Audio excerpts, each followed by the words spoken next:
اعوذ باللہ من الشیطان اللعین الرجیم بسم اللہ الرحمن الرحیم الحمد للہ والصلاۃ علی اہلہا۔ امیر المومنین علیہ السلام کی شہادت کی مناسبت سے آپ تمام مومنین کی خدمت میں تعزیت عرض کرتے ہیں۔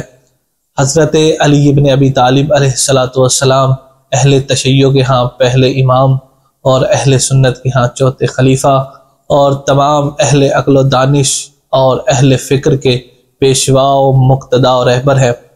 اس عظیم مہینے میں 21 رمضان کی مناسبت سے میں اپنے تمام اہل سنت بھائیوں سے ایک سوال کرنا چاہتا ہوں، اور وہ سوال اس لیے تاکہ وہ مل بیٹھ کے سوچے کہ وہ کس طریق پہ سفر کر رہے ہیں۔ سوال کچھ اس طرح سے ہے کہ اہل سنت کے نزدیک صحابی کالنجوم کے تمام صحابہ ستاروں کی مانند ہیں، اور تم جس کی بھی اقتدا کرو گے ہدایت پا جاؤ گے، اور صحابہ کلہم عدول، اور تمام کے تمام صحابہ عادل بھی ہیں اور مبشرین بالجنہ بھی ہیں۔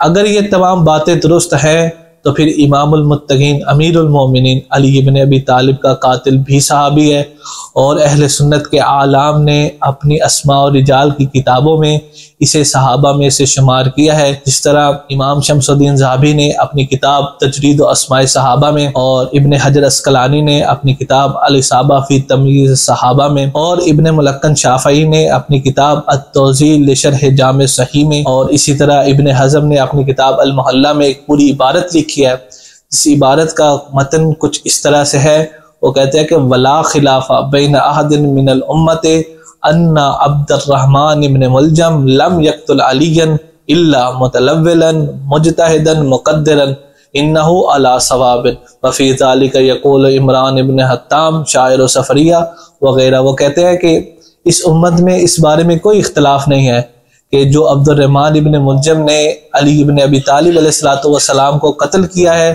وہ اس کی اجتہادی غلطی تھی، اور اس نے اسے تعویل کرتے ہوئے شہید کیا ہے، اور اللہ اس کو اس ضربت پہ ثواب دے گا۔ یہ ذکر کرنے کے بعد پھر وہ عمران ابن حطان کے کچھ اشعار ذکر کرتے ہیں۔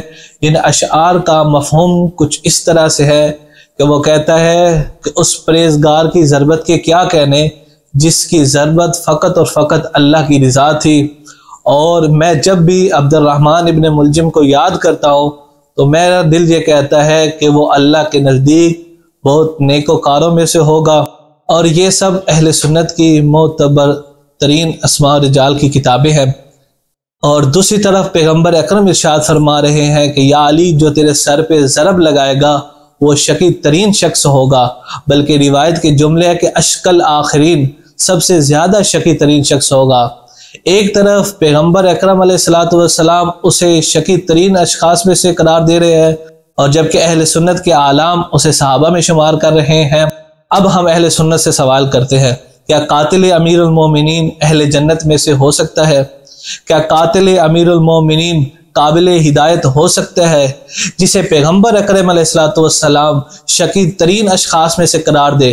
کیا وہ شخص قابل ہدایت ہو سکتا ہے؟ فما لکم کیف تحکمون، تمہیں کیا ہو گیا اور تم کیسے فیصلے کر رہے ہو؟ والسلام علیکم ورحمۃ اللہ وبرکاتہ۔